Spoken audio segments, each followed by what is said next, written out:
আপুনিও ফাইনেন্সত লৈছে নেকি বাইক স্কুটি অথবা চাৰিচকীয়া বাহন আহে নেকি আপোনালৈ মাহৰ মূৰত কালেকশ্যন এজেণ্টৰ ধমকি ভৰা ফোন কল তেনেহলে ফাইনেন্স কোম্পানীৰ এজেণ্টৰ হাতত আপোনাৰ প্ৰিমিয়াম জমা দিয়াৰ আগতেই দুবাৰ ভাবক কাৰণ নাজিৰাত সংঘটিত হৈছে বিশাল সুমিতকৈও ভয়ানক এক ঠগবাজিৰ খেল সংঘটিত হৈছে এক আজব কাণ্ড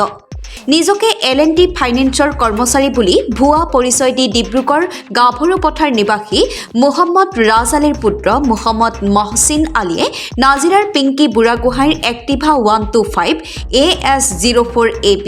2740 পঞ্জীয়ন নম্বৰযুক্ত স্কুটিখন ডকাইতৰ দৰে বাটৰ পৰা কাঢ়িনি 15,000 টকা আদায় লৈ ভুৱা ৰচিদ প্ৰদান কৰে পাছত আকৌ এল&টি কোম্পানীৰ কৰ্মচাৰীয়ে পাবলৈ থকা ধন বিচাৰি অহাত জলুঙাৰ মেকুৰী ওলাই পৰে মহচিন আলী নামৰ ঠগবাজিটোৰ জালিয়াতিৰ বলি হৈ উপায়ন্তৰ ভুক্তভোগীয়ে অৱশেষত শৰণাপন্ন হয় শিৱসাগৰ আৰক্ষীৰ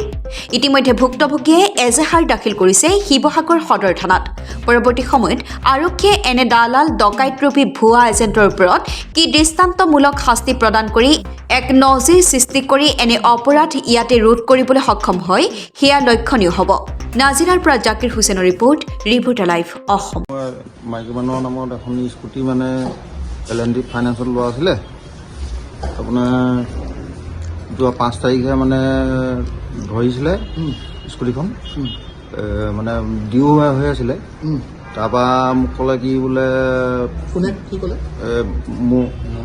মৌচিম আলী নামৰ এজন ব্যক্তি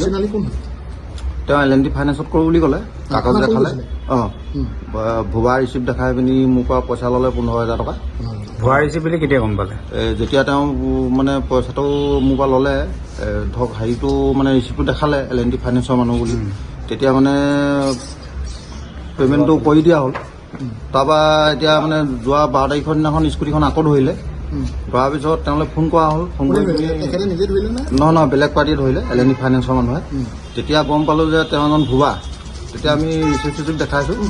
তেতিয়া তেওঁ ভুৱা বুলি গম পালোঁ ভুৱা বুলি গম পাই এতিয়া মই এখন সদৰ থানাত কেছ এখন তেওঁৰ নামত মানে হেৰি কৰিছোঁ দি থৈ আহিছোঁ এতিয়া তেওঁ মানে আজি 6টা বজাত পে'মেণ্টটো কৰা কথা আছিলে 15,000 ঘূৰাই দিয়া কথা আছিলে কিন্তু ঘূৰাই নিদিলে এতিয়া সেইটো কাৰণে তেওঁৰ নামত কেছখন মানে সদৰ থানাত মানে হেৰি কৰি দিয়া হ'ল তেওঁৰ ঘৰ ডিব্ৰুগড় ভৰুৱা পথাৰ গাভৰু পথাৰ বুলি মই গম পাইছোঁ মোৰ স্কুটিখন মোৰ হেৰি দাদাৰ পৰা মানে তেওঁ মানে হেৰি কৰি লৈ গৈছিলে মোৰ অসুখৰ কাৰণে মানে দাদাই স্কুটিখন ধৰি ক'লৈ লৈ গৈছিলে তেওঁ ডিব্ৰুগড়লৈ লৈ গ'ল 15,000 দিয়াৰ পিছত আকৌ ঘূৰাই দিলে স্কুটিখন তেওঁ লুকুৱাই ৰাখিছিলে তেখেতে ৰিচিভো দিছে পইচাটো এতিয়া গম পালে ৰিচিপ্টখন ভুৱা এতিয়া সেইটো কাৰণে মানে তেওঁৰ নামত এখন কেছ মানে হেৰি কৰি দিয়া হৈছে শিৱসাগৰ সদৰ থানাত দিছে সদৰ থানাত দিলোঁ আপুনি পইচাটো কেনেকৈ দিছিল পইচাটো গুগল পে' কৰি দিয়া হ'ল তেওঁৰ একাউণ্টত তেওঁ হেৰি দিলে এইটো একাউণ্টৰ নাম্বাৰতে